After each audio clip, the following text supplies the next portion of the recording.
I never really thought I'd be the guy to get blindsided like this.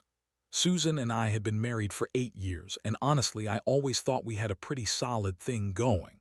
Sure, we had our fights, usually about money or her bossy attitude, but on the whole, I believed we were in this for the long haul. She was smart, beautiful, a little bitchy sometimes, but I liked that about her. She had a fire, a sharp tongue, and she knew how to get what she wanted. I guess I was naive, thinking that would be enough to keep us together. But then after the earthquake hit last summer, big one shook the house pretty badly, things started to feel off. She was more nervous than usual, snapping at little things, avoiding me, and always busy with some project. I figured it was just stress from the damage, from the rebuild plans, that kind of thing. Our home was supposed to be fixed in a few months, and I figured she was just overwhelmed. But the weirdest part, she started acting secretive, whispering on the phone a lot more than usual, and whenever I asked who she was talking to, she'd brush it off, saying it was nothing important or that I was being paranoid. I didn't push her, at least not at first. I figured maybe she's just stressed, maybe she's hiding something, but I didn't want to turn it into a fight. Still, I noticed her hiding her phone more, deleting texts, changing her passwords. That's usually a sign, right? But I kept telling myself I was overreacting. Women do that sometimes. I mean, I'd done my share of sneaky stuff, truthfully. I didn't want to be the guy accusing her over every little thing. But the gut feeling was there, gnawing at me. Then one day I went into the basement to check on the wiring, or so I told myself, and I saw something that made my stomach drop. The blueprint drawings from the renovation plans. I thought I knew everything about those plans, but I noticed something strange.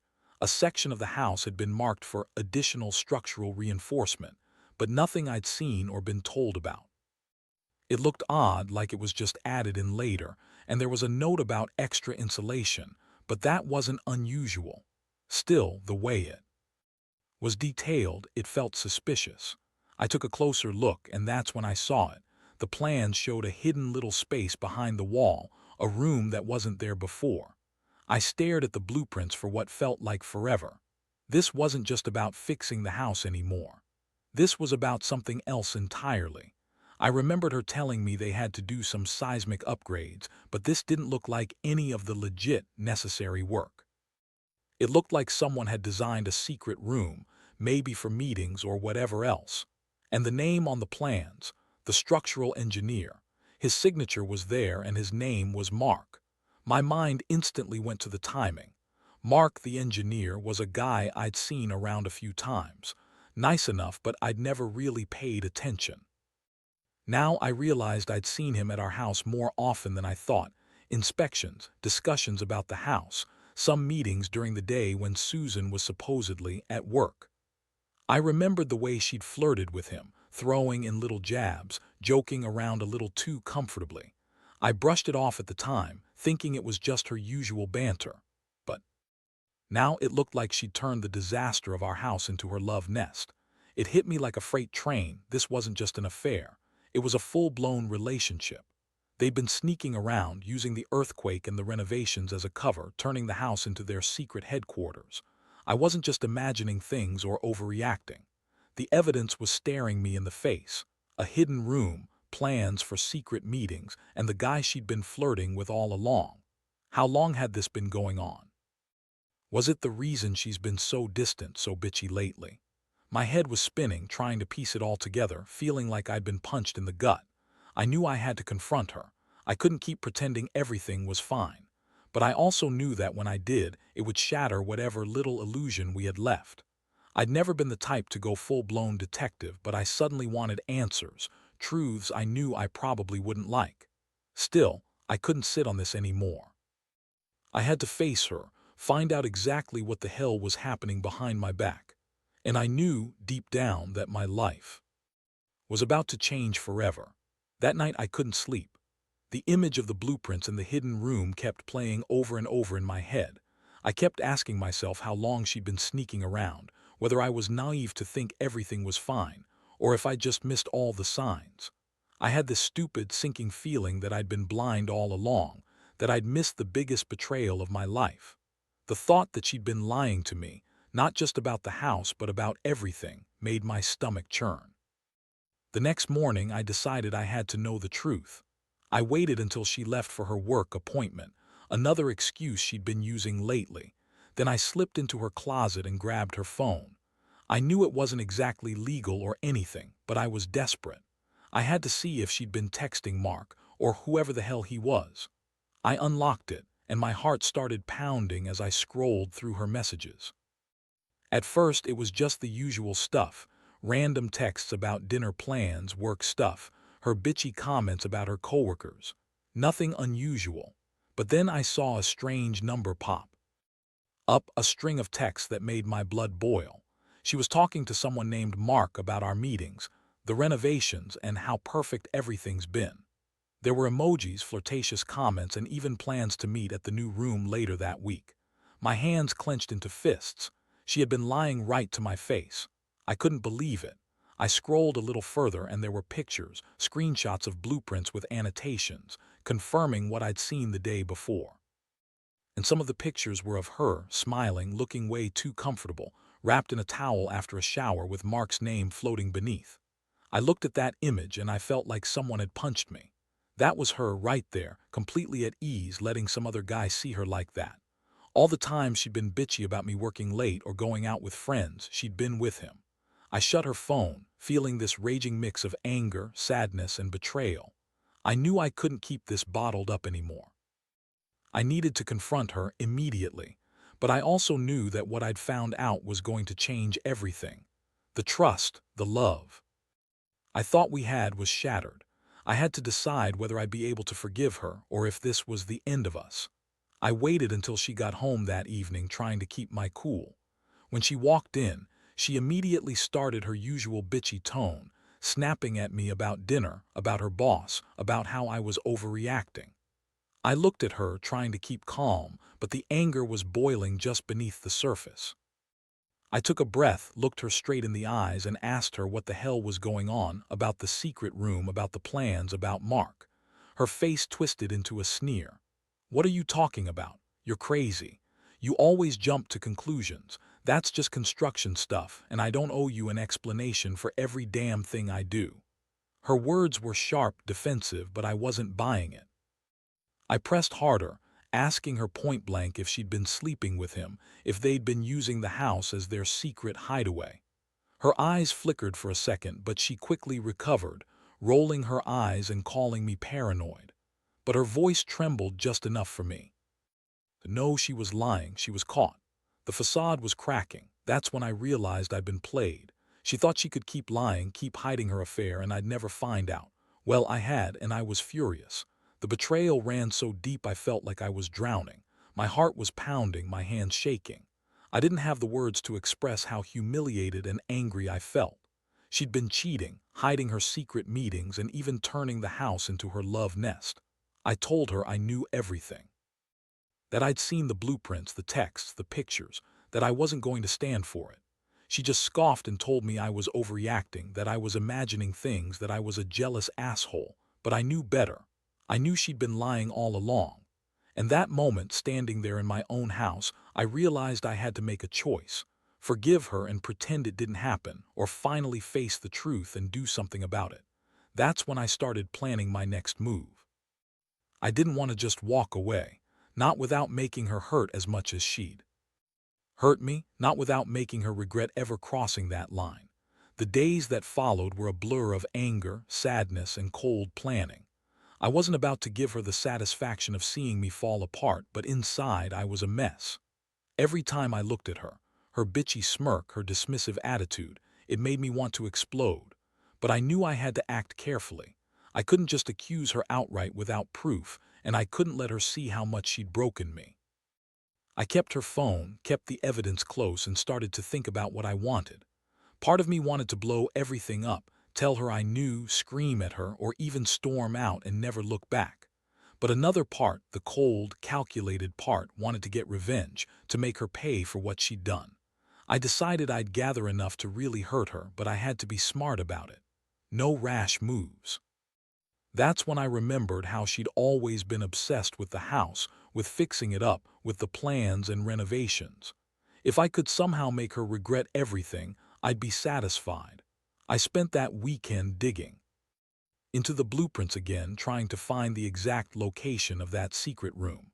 I asked around a little, happened to know a guy who was into construction, and posed as a potential buyer for some other house. I used that to get access to some tools, and I started planning how to make her regret her betrayal, how to turn her own secret against her. Then, I found a way to get closer to Mark. I started visiting the local hardware stores, asking questions about the house, the renovation plans, and blueprints. I even managed to strike up a conversation with Mark himself, just casual but enough to get a sense of how he thought, what kind of guy he was. He was cocky, confident, and very sure of himself, exactly the sort of guy who'd think he was smarter than everyone else. I could tell he's the kind who'd never expect he'd get caught. One day, I decided I'd confront her again, but this time I'd do it smarter. I told her I was going to meet with a contractor about the house.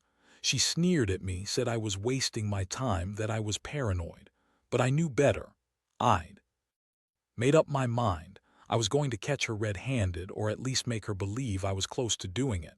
I started planting subtle clues, leaving her little hints that I knew about her affair, enough to make her nervous but not enough to blow everything yet. That night, I watched her from the window as she left for another meeting. I stayed hidden, waiting until she was gone. Then I snuck into the house, moving stealthily. I found the hidden room, evidence of her secret meetings, the blueprints, and some personal items she'd left behind. I took pictures, downloaded everything onto my phone. I wanted her to know I had her cornered. My plan was simple but brutal. Use her own secrets to threaten her, to make her realize I wasn't going to be duped anymore. I'd send her a warning, a kind of game over message. I knew she'd try to deny it, call me crazy, but I didn't care. I wanted her to see that I was serious, that I'd uncovered enough to ruin her if I wanted to. That's when I decided I'd make her pay, and I'd do it on my terms. But even as I plotted, I felt this gnawing ache inside me. Part of me still loved her, stupid, I know. But that love was turning into something darker. The betrayal had broken something fundamental, and now I was just trying to decide whether I could ever trust her again or if I should burn it all down. I was angry enough to do either, but I also knew that revenge wouldn't fix what she'd done. Still, I had to make her hurt, to make her understand what she'd lost. Because if she thought she could cheat, lie, and turn my house into her love nest, then I was going to make sure she paid every single price for it. The moment I decided to go through with everything, I felt like I was stepping into a different world. My mind was racing. Part of me wanted to confront her outright, shout at her, call her every bitchy name I could think of. But I knew that wouldn't do any good. If I was going to make her regret this, I had to do it smarter, colder. So I planned my move carefully, stocking up on evidence, making sure everything was just right. I set a trap. I knew that Mark was going to come back for another inspection soon, maybe the week after I found the blueprints. I had a feeling they'd try to meet again, maybe in that hidden room. So I decided I'd wait until I saw him there, then make my move. I told myself I wouldn't be emotional, just do what I needed to do. One evening, I kept an eye on the house from a distance. I saw Mark pull up in his truck, confident just like always. I watched from the shadows, my mind calm but my heart pounding. When I saw him get out, I slipped inside through a side window I had left unlocked earlier. I didn't want to tip him off, not yet. I crept through the house, avoiding the usual paths, headed straight for the hidden room I'd uncovered. When I entered, I saw him standing inside. He looked surprised, but he recovered quickly, smug, like he thought he was untouchable. I pulled out my phone, snapped pictures of him with her stuff in the background, caught red-handed. He was just as cocky as I'd imagined, checking his phone, leaning against the wall, completely unaware that I was watching him. That's when I stepped forward. I didn't say much, just looked him in the eyes and told him I knew everything, that I had proof he'd been using my house, my wife, and that I wasn't going to let him get away with it. His face went pale for a second. Then he tried to play it cool, acting like I was overreacting, that it was all just a misunderstanding. But I didn't buy it. I told him I knew about the blueprints, about the secret room, and about how he'd been sneaking around with Susan. He stammered, tried to deny it, but I wasn't having any of that. I told him he had two choices: leave the house immediately, or I'd call the cops and show them all the evidence I had. He looked like he was weighing his options, but in the end, he just muttered something about how he didn't want trouble and quickly slipped out. I watched him drive away, furious but feeling victorious. I stayed inside for a few moments, catching my breath, then I called her. Her voice was sharp, defensive, trying to brush me off. I told her I'd seen Mark, that I had proof and that I was done pretending. Her voice cracked for a second, then she started lying again, saying I was crazy, that I was imagining things, that it was just work. But I knew better. I told her I had pictures, blueprints, everything, that she'd blown up her own life. That's when she finally snapped. Called me names, accused me of spying, of being jealous, said I was ruining everything. I just told her she'd crossed the line, that I wasn't going to be played for a fool anymore. I warned her that I'd be watching her, that I had more evidence, and that she should think twice before she lied to me again.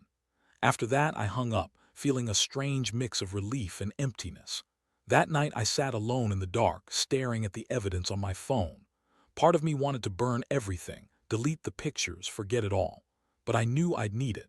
I needed to make her understand that I wasn't going to be her fool, that I'd catch her every time she tried to lie. That was the moment I realized just how deep her betrayal went, and how much I'd been naive to think we still had a chance. Because the truth was, she'd turned the disaster of our house into her secret, her affair, her own personal playground. And I was just starting to realize how I was going to make her pay for it. The aftermath hit me harder than I expected. After catching Mark and seeing what I'd uncovered, I felt a strange sense of clarity, like I'd finally broken through the fog of betrayal. But at the same time, everything was so raw, so real, that it hurt deep down. I knew I could no longer pretend everything was okay. My marriage was over in my mind, the trust completely shattered. Still, I wondered what to do next, whether to confront her directly, to leave, or to try and salvage anything. Honestly, I was too angry to think straight. Over the next few days, I kept my distance. I didn't answer her calls or texts unless it was about the house or the legal stuff I was preparing. I didn't want to give her the satisfaction of knowing how much I was hurt, but I also wanted her to feel the weight of what she'd done. I spent a lot of time just staring at the blueprints, at the pictures I had taken, trying to piece together how she could have done this, how she could lie so easily. It was like she turned a normal, loving marriage into her own personal game. Meanwhile, I started planning my next move. Part of me wanted to go nuclear, tell everyone, expose her publicly, ruin her reputation, make her regret ever crossing me. But another part, the more cautious side, told me to hold back, to gather more evidence, to make sure I had everything solid. I wanted her to experience the full weight of betrayal, how it felt to have her secrets exposed, her lies unraveled. I also knew I needed to protect myself legally. If she tried to deny everything, I wanted proof, irrefutable proof, that I could use in court if I had to. I got in touch with a lawyer, went over all the evidence I'd collected, and decided I'd file for divorce. Not because I didn't love her anymore. Well, maybe that was part of it, but because I didn't see a way to rebuild what she'd destroyed. Trust, respect, those were gone. I couldn't live under the same roof knowing she'd been betraying me, turning our house into her secret love nest with Mark. I didn't want to be some cuckold waiting for the next betrayal. One evening I sat her down. I knew I had to be direct. No more hiding my feelings, no more pretending. I laid out everything I knew about the blueprints, the texts, the hidden room, Mark's visits. Her face went pale. She tried to deny it, to spin some bullshit about how I was paranoid. But I showed her the pictures, the plans, the evidence I'd gathered. Her eyes flickered with panic and she started cursing, calling me crazy, claiming I'd lost my mind. I didn't care. I told her she'd crossed a line and I was done pretending she hadn't. She tried to manipulate me, begging, crying, throwing tantrums like a spoiled child. She said she was sorry, that it was a mistake, that she loved me and that I was overreacting. But I saw right through her. Sorry didn't fix what she'd done. Sorry didn't erase the secret room or the illegitimate meetings. Sorry didn't make her any less of a liar. I told her I was leaving, that I was going to divorce her and that she'd better start packing. Her bitchy attitude turned into full-blown rage. She called me all kinds of names, blamed me for everything, said I was overreacting because I was insecure. That night, I packed a bag and left. I didn't want to stay in the house anymore, not after what I'd found out. I stayed at a friend's place for a few days, trying to get my head straight. I felt a strange mixture of relief and devastation. Relief because I finally knew the truth, and devastation because I'd lost the person I once believed in. I kept thinking about their secret meetings, about how she'd turned our marriage into her personal playground, how she'd lied so effortlessly. Now I'm just trying to pick up the pieces. I don't know what's next for me, but I do know one thing. This betrayal has changed me forever. I can't trust her, and I don't think I ever will. But I've also learned that sometimes you have to hit rock bottom before you can start climbing back up. And one thing, for sure, I'll never let her do this to me again. I've been betrayed in the worst way, and the only thing I can do now is move forward, stronger than before, with a hard lesson learned. Since walking out that night, I've been trying to process everything, what I lost, what I gained from finally seeing through her lies. The house feels cold now, emptier than ever, like it's just a shell of what it used to be. Sometimes I drive past it and wonder if she's still there, if she's feeling as hollow as I do. Honestly, I don't know if I'll ever forgive her, but I do know I'll never forget what she did. That betrayal changed me, made me realize how blind I'd been for years. Looking back, I see now that her bitchy attitude, her constant late nights, her dismissive attitude, everything pointed somewhere, even if I refused to see it at the time. She was hiding something, and I was too comfortable thinking we were perfect. Turns out, the house was just a stage for her secret life, and I was just the fool who didn't want to look too close. This whole experience has made me more cautious, more guarded. I don't think I'll ever trust anyone again that easily. But it's also made me stronger. I learned that sometimes you have to dig deep, even when it's uncomfortable, to find the truth. Because ignoring the signs only makes the eventual fallout worse. One thing I want to tell anyone out there going through something similar: trust your instincts. Don't brush off the little things, the odd behaviors, the secretive phone calls. Because when betrayal hits, it hits hard and it leaves scars. But you can survive it. I am living proof. I've learned to stand up for myself, to stop being naive, and to see the red flags before they turn into full-blown disasters. And honestly, I'm glad I found out when I did, because now I can start rebuilding my life, without her, without the lies, and without the betrayal. It's not easy and it's going to take time, but I know now that I deserve better. No one should have to live with a partner who turns your home into a secret love hub. So yeah, I lost a marriage, but I gained clarity. I gained a new sense of self-respect, and I learned that sometimes the hardest truths are the ones that set you free. I can't change what happened, but I can choose how I move forward, stronger, wiser, and more cautious. And with that, I know I'll be okay.